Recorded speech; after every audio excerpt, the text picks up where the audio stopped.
Social justice for world human rights council national chairman doctor Koppula Vijay Kumar గారి ఆదేశానుసారం బైంసా పట్టణంలోని Vidya Bharati junior కళాశాల యందు బుధవారం మాదక ద్రవ్యాల నిర్మూలన కోసం విద్యార్థులతో భగత్ సింగ్ చౌరస్తా నుండి మున్సిపాలిటీ ఆఫీస్ కూడలి వరకు అక్కడి నుండి పనిచేసే చౌరస్తా నుండి టౌన్ పోలీస్ స్టేషన్ ముందర నుండి టిప్పు సుల్తాన్ చౌరస్తా అక్కడి నుండి బస్టాండ్ వరకు ఆర్ఎన్బి చౌరస్తా కమలా థియేటర్ వరకు మాదక ద్రవ్యాల నిర్మూలనకై ర్యాలీ నిర్వహించడం జరిగింది. మత్తు యువతను చిత్తు చేస్తుందని, ప్రపంచాన్ని వణికిస్తున్న మాదక ద్రవ్యాలను నిర్మూలించాలని, గంజాయి, సిగరెట్, బీడీ, తంబాకు, గుట్కా వంటి మత్తు పదార్థాలకు దూరంగా ఉండాలని social justice for world human rights council జిల్లా డైరెక్టర్ దత్తు సింగ్, మాదోల్ నియోజకవర్గ డైరెక్టర్ డాక్టర్ సాపా పాండారి, ముదోల్ నియోజకవర్గ వైస్ చైర్మన్ పెంటాజీ, బైంసా మండల చైర్మన్ వినాయక మరియు కళాశాల డైరెక్టర్ ప్రిన్సిపల్ మోహన్ అధ్యాపకుల ఆధ్వర్యంలో ర్యాలీ నిర్వహించడం జరిగింది. ఈ కార్యక్రమంలో social justice for world human rights councillor ప్రతినిధులు, కళాశాల అధ్యాపకులు, సిబ్బంది, విద్యార్థులు తదితరులు పాల్గొన్నారు.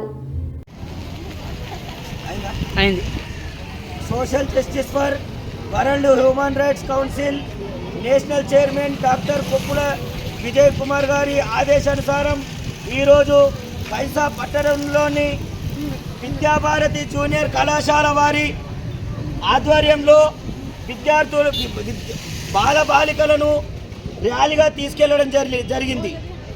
ఏ విషయం పైన అంటే మాదక ద్రవ్యాలను నిర్మూలిద్దామనేటటువంటి అంశము పైన.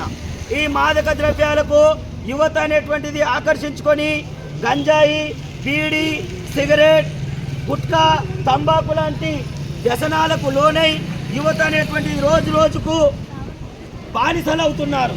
వీటి వల్ల వాళ్ళే కాకుండా వాళ్ళు శారీరకంగా మరి అనారోగ్యాలకు గురవుతున్నారు, మరి ఆసుపత్రుల్లో పాలవుతున్నారు.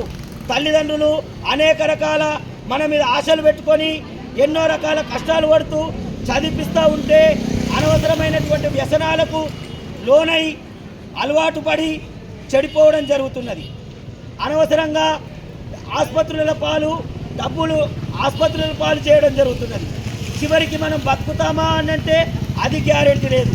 స్వేచ్ఛావాయు మనకు ఫ్రీగా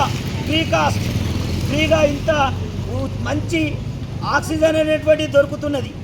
అదే హాస్పిటల్లో వన్నట్టయితే, బెడ్ మీద వన్నట్టయితే మన తల్లిదండ్రులకు ఉన్న ఎకరాల భూమి కూడా అమ్మబడుతుంది. ఒకవేళ భూములు లేని వాళ్ళైతే అప్పులు చేయాల్సినటువంటి పరిస్థితి వస్తుంది. కాబట్టి